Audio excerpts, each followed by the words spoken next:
Hello and welcome to Passing the Torch, an online Bible study with your host and teacher, Bob Clark. Yeah, that's me. We are continuing on with our Mosaic of Bible Prophecy, which is not a study, but a set of 8 studies we think it's going to be. And right now we're in study 2, A Brief History of Israel.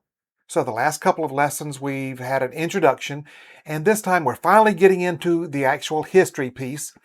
And we're not jumping into the history of Israel per se, but it's the history of mankind. And we really I think we need to lay some groundwork there first before we get into the history of Israel. So we're going to be talking today and next time about creation, specifically the gap theory, and we're going to touch on other theories as well. All right?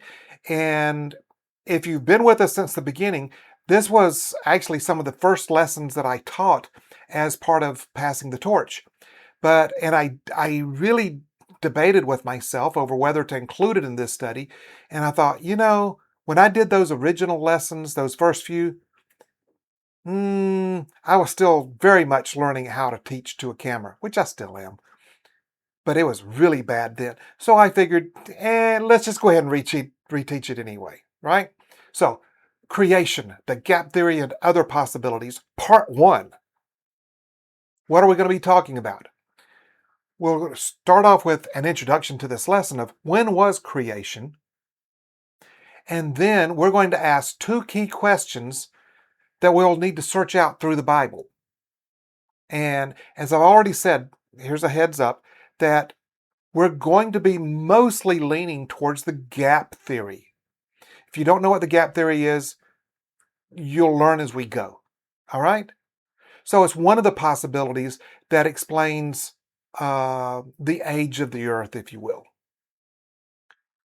And as I said in the introduction study or lessons, I wanted to have a chart something like this that has at the top a timeline of Jewish history, all the way from 4000 BC to 2000, current day, right?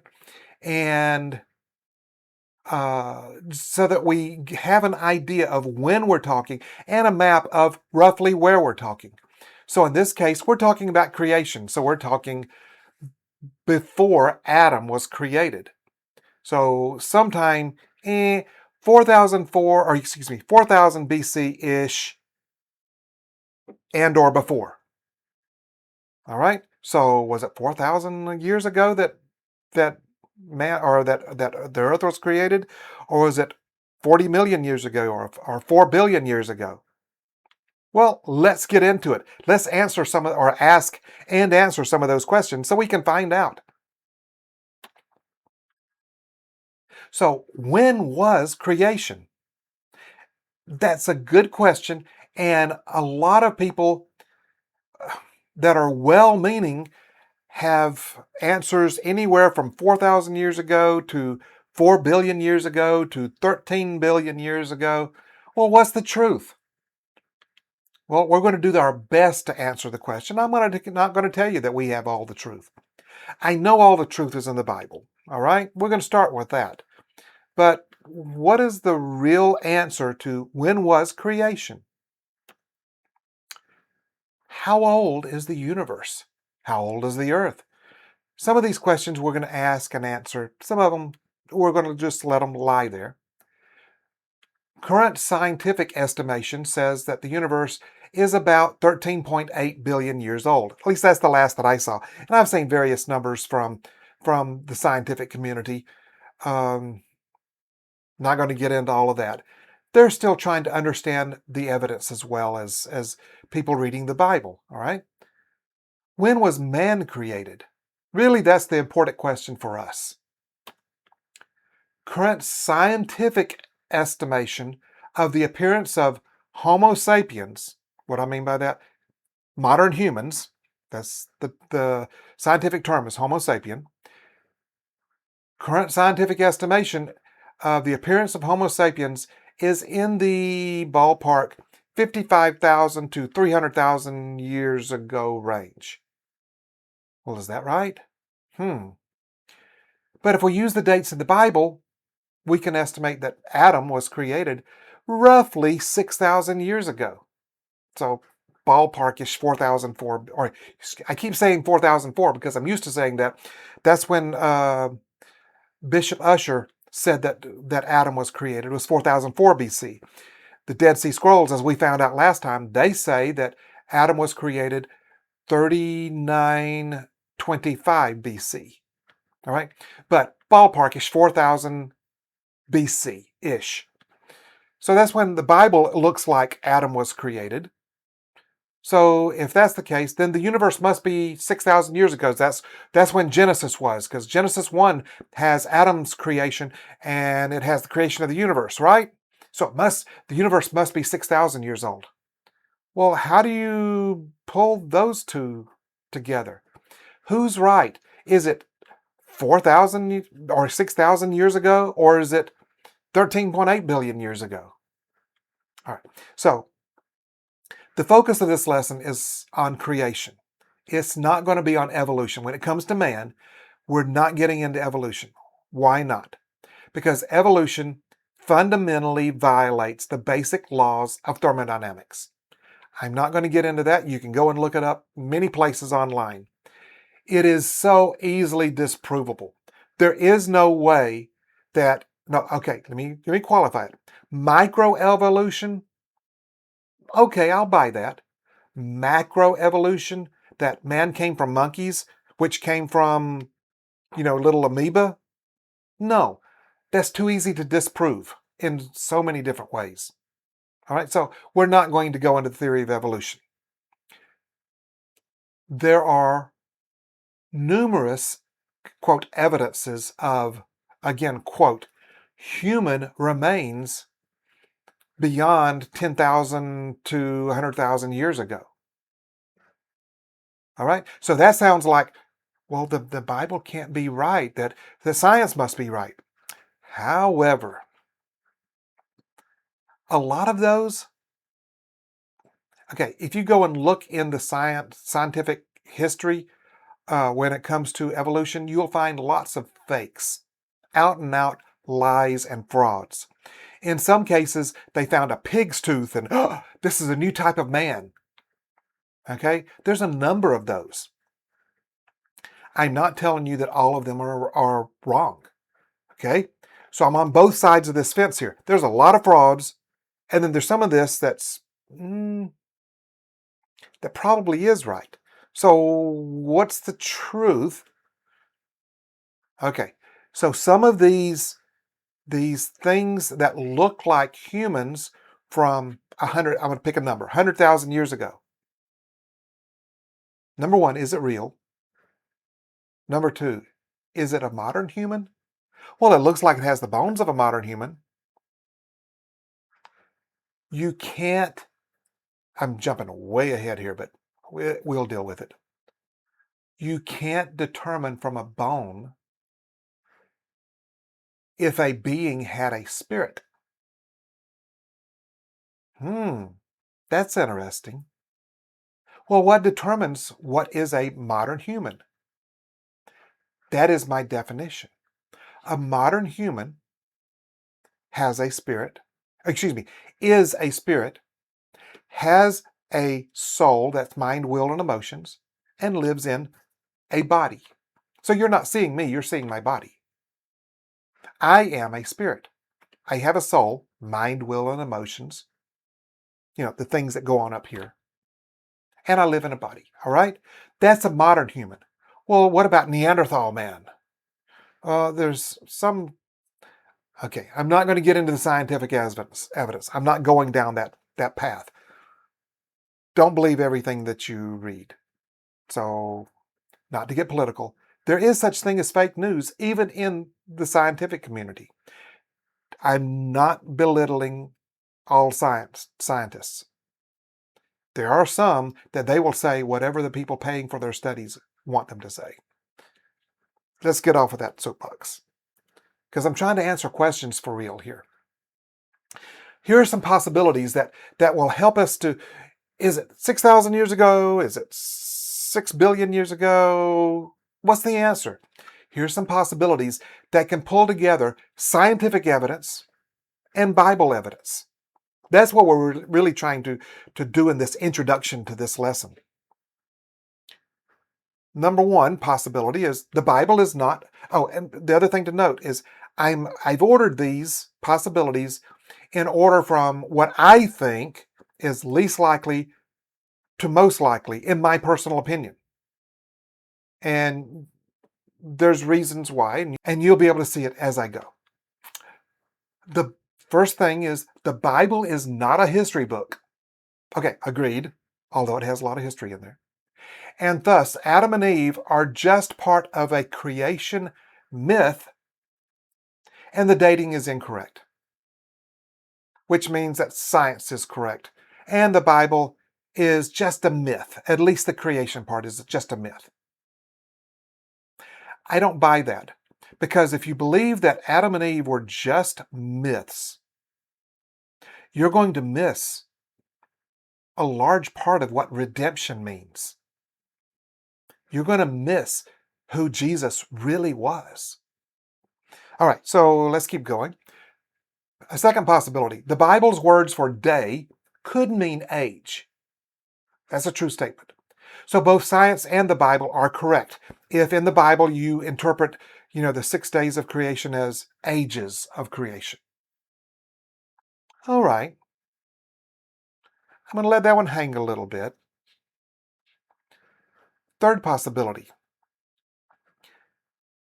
is that secular scientists have misunderstood the evidence that's in nature, whereas creation scientists have significant evidence that the universe and all that is therein was created about 6,000 years ago. So the secular science is wrong. So there are scientists who are creation scientists, all right? And they do study the scientific evidence. And they're interpreting it in light of the Bible. But in that process, they are, and I'm not trying to slam anybody at this stage, all right? They bring their biases to that story. I have a problem with that, because some of the evidence really does make it look like the earth is, that the earth is 4.5 billion years old, and the universe is 13 point whatever years old. And the 6,000 years doesn't match what it looks like in nature, what it looks like in the evidence, for at least a good portion of evidence. Because now, when God created the universe, he would have had to have created light already in the process, from the stars already in the process of coming to the earth. Can he do that? Absolutely he can. But is he going to do that? Is he going to create something that looks deceptive? Other major point that I have against this young earth theory, is what it's called, is the young earth theory is sent people to hell. And I'm thinking of one scientist right now that if I were to say his name, everybody would know, and he's probably in hell. Why? Because he couldn't get over this young earth theory. Everything that he ever heard from the pulpits is that if you don't believe that the earth is only 6,000 years old, then you don't believe in the Bible. You don't believe in God. And he couldn't buy that because he's seen evidence in nature that it's older than that. That's my biggest heartburn with young earth theory. But is there something beyond that? All right. So if you're familiar with science, especially Einstein and some of his theories, you may be familiar with the Lorentz transforms. Lorentz transforms. What are the Lorentz transforms? That says that as you get closer, if you're traveling and your speed gets close to the speed of light, then some funny things happen.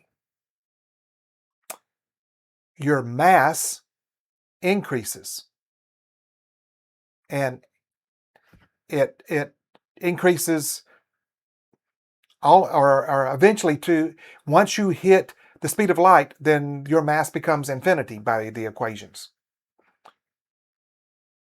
Your length in the direction of the that you're traveling, it increases.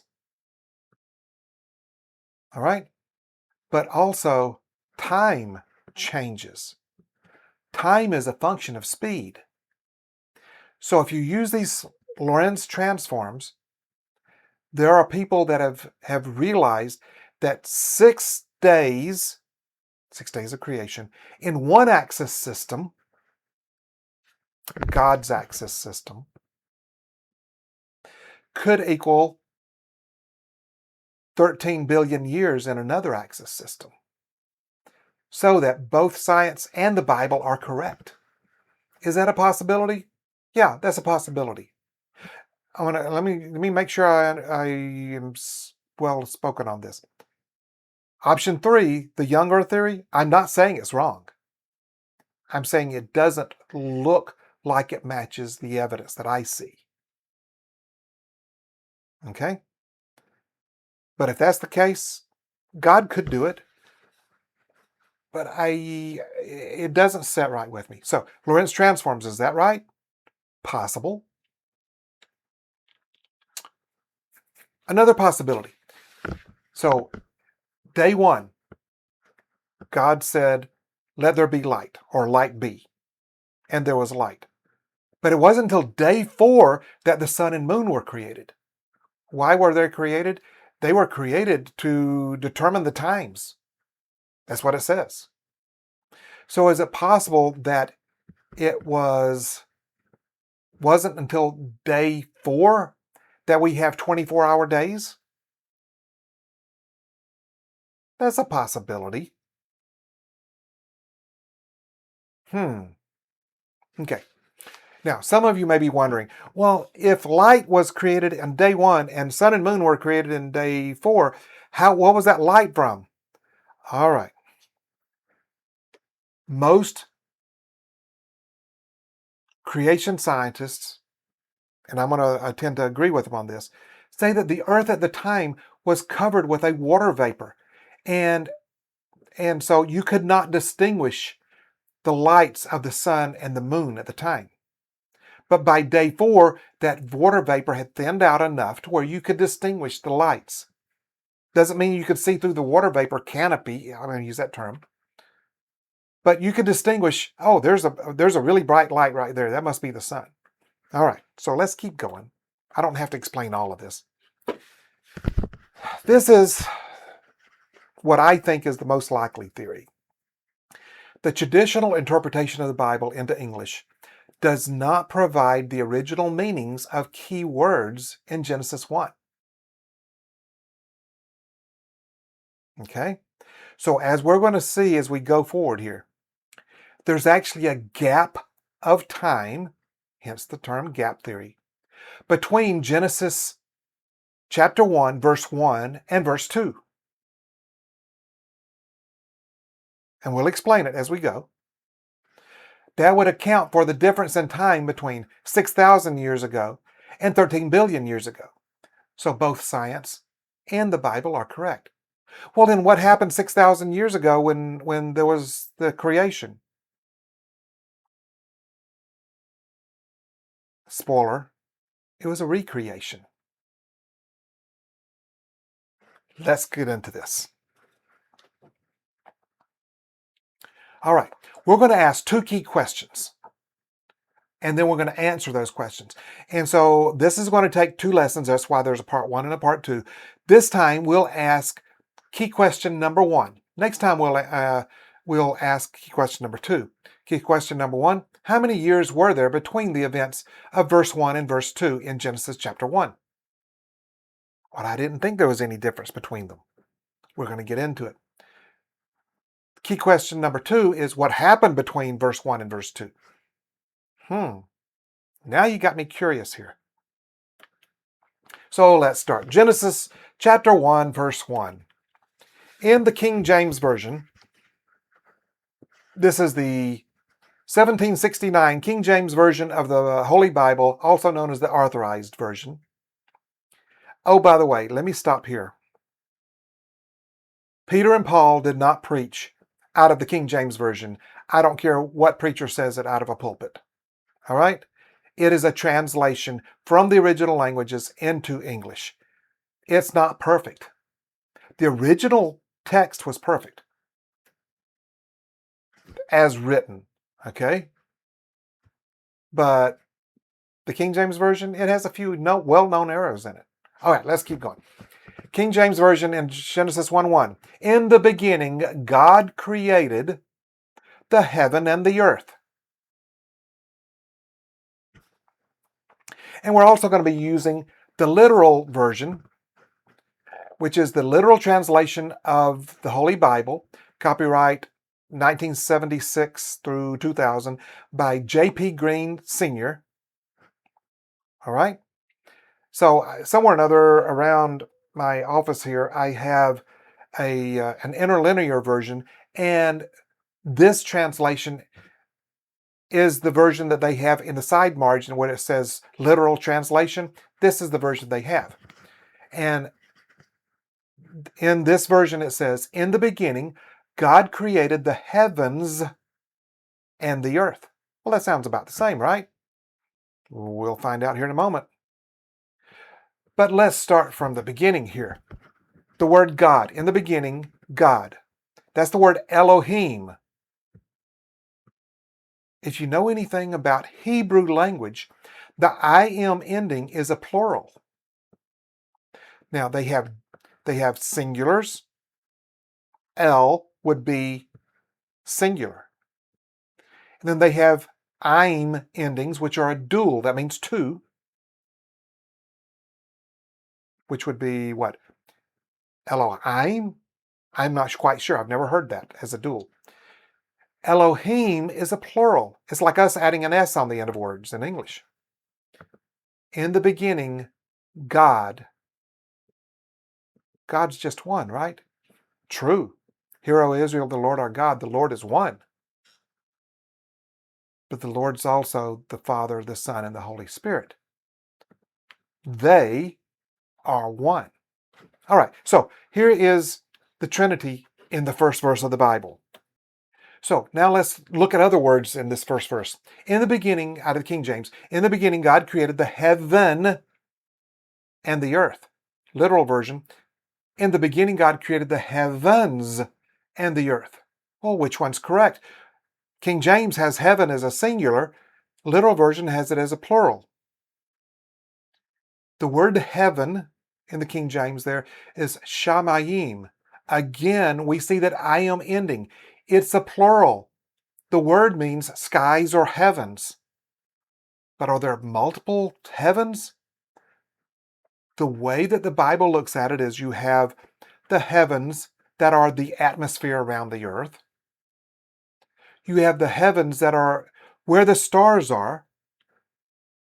And then you have the heaven where God is, where his throne is. All three of these are referred to as heaven. So God created the heavens, plural.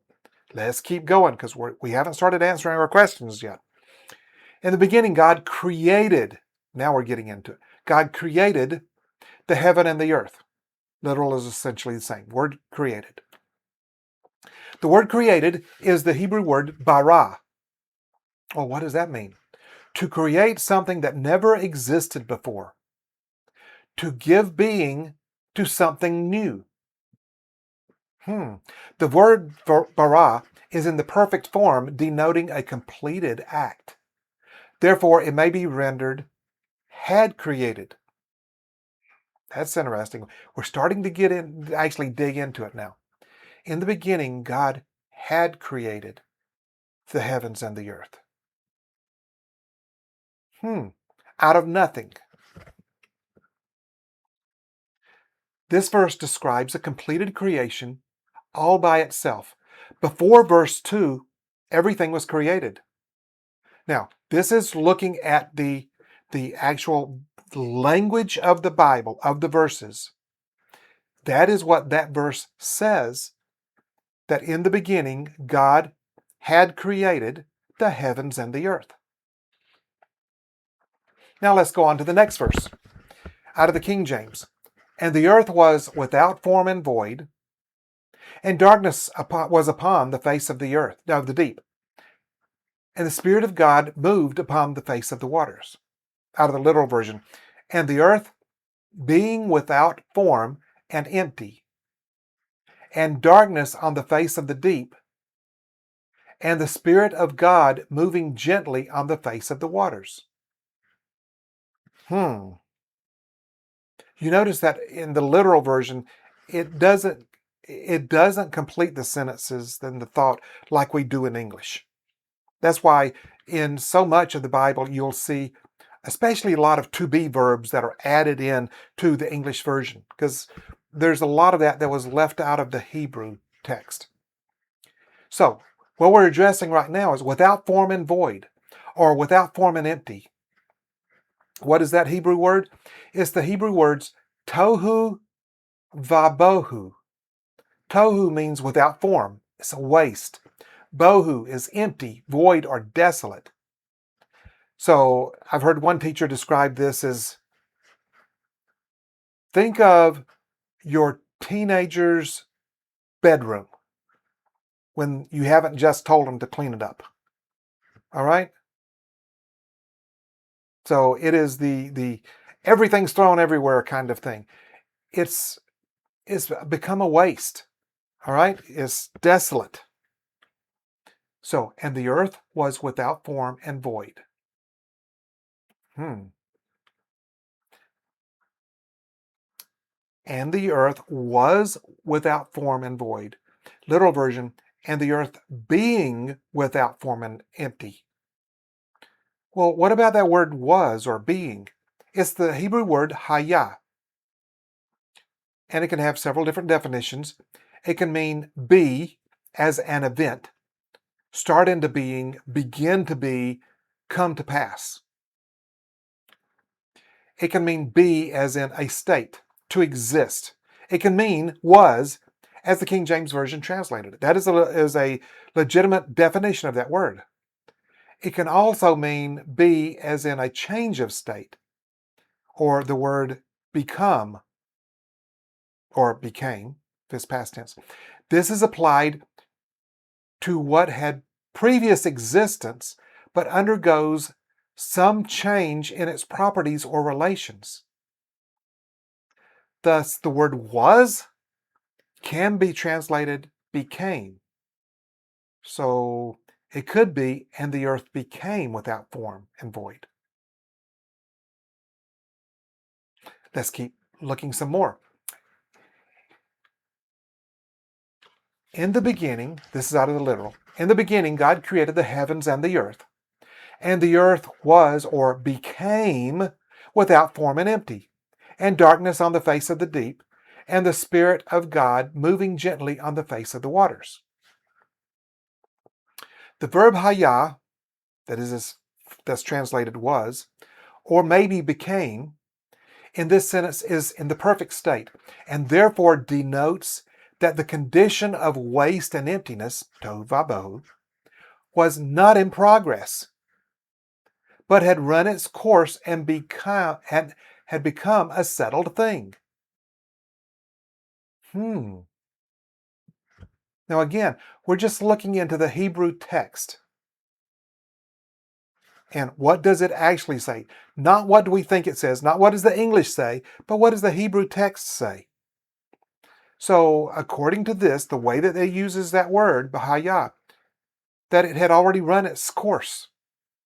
It was already without form and void, or without form and empty. If the verb had been absent in Hebrew, the sentence would have been complete, meaning, and the land was waste and void. So if they had just left the word out, it would have been exactly what we read out of the King James and most other translations. And the earth was without form and void. If they had left it out, but they didn't have it there, or they didn't leave it out. They had it there. Therefore, with the verb present, it must denote something more. If this is the case, then the verb hayah here has the meaning become, and the sentence means and and the land had become waste, without form and void. This sentence, therefore, does not describe the state of the land or the earth when first created, but expresses a change that appears to have taken place after it was called into existence. So think through that now. In the beginning, God created the heavens and the earth.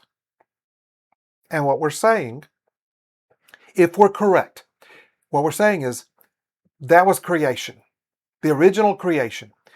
God creates the universe. Verse 2, and the earth became without form and void. When? Sometime after that. Okay? But how can we look in the Bible and see whether or not God created the earth without form and void or not? That's the way we've interpreted it in Genesis 1:2, is that it was created without form and void. But let's look in some other places. Circumstantial evidence. And just to shorten this some, I'm not reading through the verses, but we find out that Deuteronomy 32:4, Psalm 18 verse 30, and Ecclesiastes 3:11 all give us an indication that God makes everything beautiful and perfect. He doesn't create things ugly. He creates them beautiful and perfect, not tohu vabohu. Okay, but that's circumstantial evidence. That's not direct evidence. So let's look at some direct evidence. Isaiah 45 verse 18. For thus saith the Lord that created the heavens, He is God, that formed the earth and made it. He established it. He created it not a waste. In the Hebrew, that says, He created it not tohu. He formed it to be inhabited. I am the Lord, and there is none else. All right? So God did not create the earth without form and void. He created it perfect, but something happened, and it became without form and void. So let's go to another piece of the puzzle here. Again, out of the literal version. In the beginning, God created the heavens and the earth, and the earth was or became without form and empty, and darkness on the face of the deep, and the Spirit of God moving gently on the face of the waters. So what about this word and? We find out this word and can also be translated but. In the Septuagint, the word is translated from Hebrew to Greek as the word de, which means but, moreover, and, also, now. So, in both Hebrew and Greek, we can't distinguish whether it means and or but. You determine that by the nature of the context. But it sounds like that word really can be, but the earth became without form and empty. So I think this is further evidence that we are possibly on the right track here as we chase down the answers to these questions. Some people bring up, though, that this whole thing of 6 days of creation, and the idea of a day can be an age. But if you go to Exodus 20 verse 11, where it's the 10 Commandments, that you can't confuse it, that is 26 24-hour periods. Is it really? For in 6 days the Lord made heaven and earth, the sea, and all that is in them, and rested the seventh day. Wherefore the Lord blessed the Sabbath and hallowed it. So they say that this is 24-hour periods, 6 24-hour periods, because it introduces the Sabbath as a 24-hour period. But what does the language say? The word translated day is the word yom, which can still mean day or age. But let's look at this other word. For in 6 days the Lord made heaven and earth. The word made is asa, which means to make or form from something that exists. So let's go back and read it in there. For in 6 days the Lord made from something that exists heaven and earth, the sea, and all that is in them is. This is unlike what Genesis 1:1 says, which says, in the beginning, Elohim bara, which means to create something that has never existed before. He created out of nothing, he created the heavens and the earth. In Exodus 20, verse 11, it says he formed it. Hence, it appears that Exodus 20 refers to the not creation, but the recreation that we see in Genesis 1:3 and following, not original creation that we see in verse 1. Interesting. So let's put this together. What does it appear has happened? Initial creation. In the beginning, God created the heavens and the earth. All right? It was a done deal. Everything was created beautiful and perfect in its time. All right? But it appears that something happened to mess everything up. Using the words that we found out, but the earth became without form and empty, and darkness on the face of the deep, and the Spirit of God moving gently on the face of the waters. So the messed up creation had to be recreated or reformed for man to be able to be placed on the earth. So then we get into Genesis chapter 1, verse 3. Then God said, let light be, and there was light. And you go through that whole chapter and you get to verse 31. Then God saw everything that he had made, and indeed it was very good.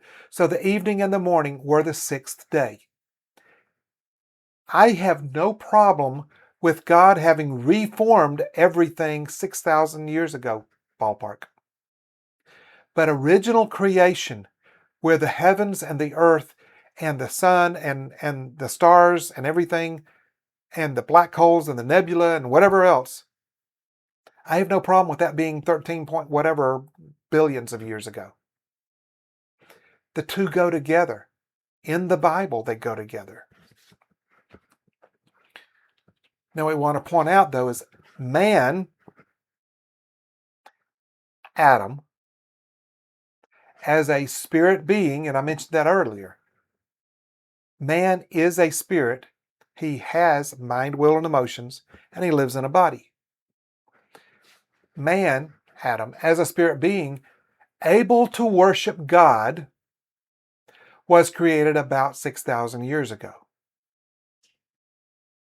In Genesis chapter 1, verses 26 and 27, then God said, let us make man in our image. So again, you got the plural nature of God there. The Trinity shows up. Let us make man in our image. In our image. God is a triune God, right? The Father, Son, and the Holy Spirit. They are all one. Man is a triune being, is a spirit, has mind, will, and emotions, soul, and lives in a body. But he's one man. Interesting? We were made in God's image. This three yet one.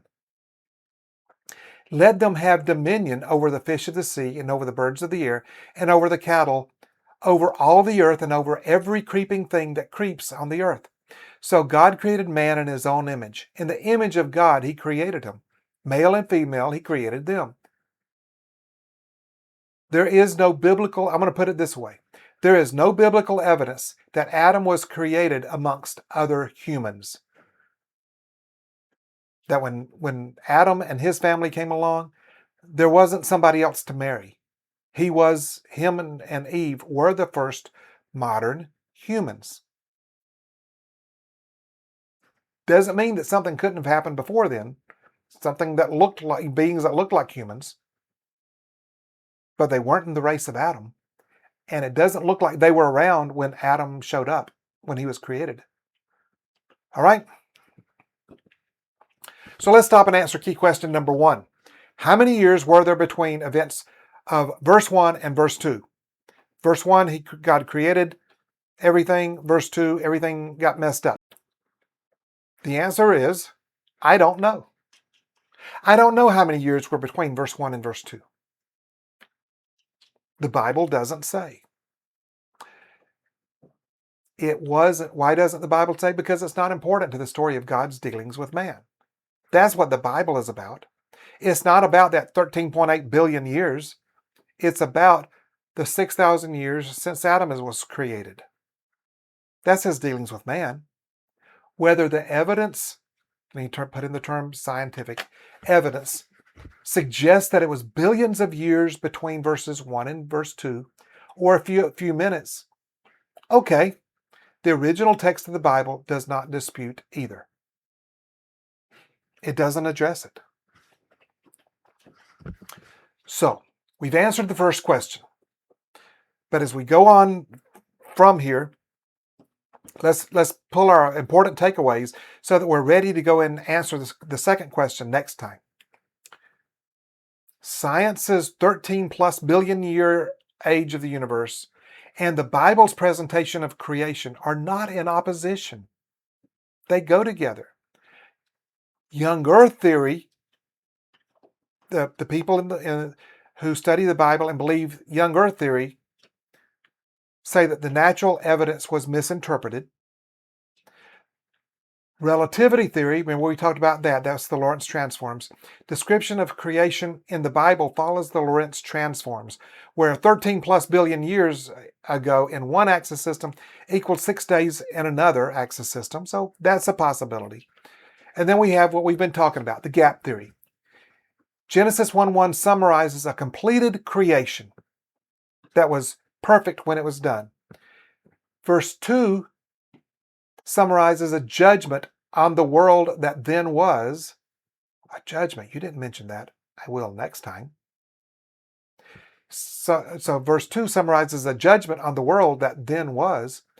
And the rest of the chapter, through chapter 2, verse 3, describes the recreation of the existence on earth, including man. So that's part of the important points. The other one is grammatical Bible evidence. Looks like the gap theory has a lot going for it. Okay? And if somebody would have produced that gap theory to a specific scientist that I know of, maybe he would have come to Jesus before he died. But the grammatical Bible evidence is on the side of the gap theory, I think. So next time, we're going to answer that second question and find out what happened between verse 1 and verse 2. Well, if the Bible doesn't tell us how long that was, does it tell us what happened? It sure does, if you know where to look. And that's what we'll talk about next time. So I hope that you come along with us next time here on Passing the Torch. So long.